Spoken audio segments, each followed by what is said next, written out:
Finding the formula for this isosceles triangle requires that we know the height of this triangle.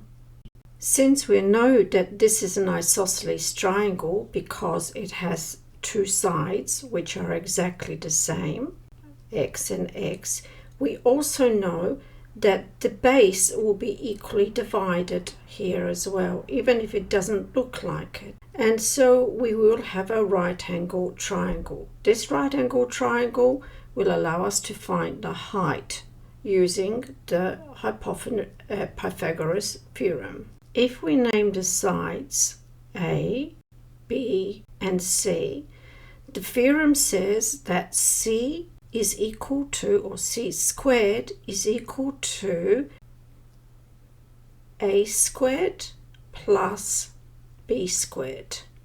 This theorem says that the square of the largest side, which is the hypotenuse, is the square of the one of the sides plus the other side, and it doesn't matter which of the two sides we have.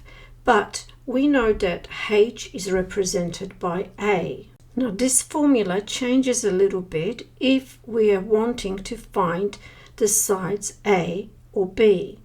In other words, if I wanted to find h, which is denoted by A, we would say that A squared is equal to C squared take away B squared. This basically says that the small side is taken away from the hypotenuse side.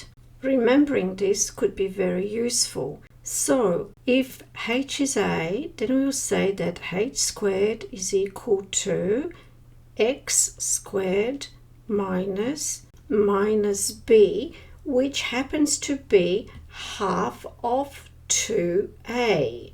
So it will be A. So I'm going to put this as A over here. Don't confuse the A up here with the A down here. It might have been better if I named this side D. So that would be a D, and this is also a D in this case. To find h, we just root x squared minus a squared. We needed to find the value of the height because the formula for the area of a triangle is the base multiplied by the height divided by 2. The base of this triangle is that whole length 2a. So our area is going to be, start with 2a, and we'll multiply it by the value h, which we found to be x squared minus a squared, so divided by 2. The 2 and the 2 cancel out, and therefore our area becomes, the formula for the area is now a root x squared minus a squared.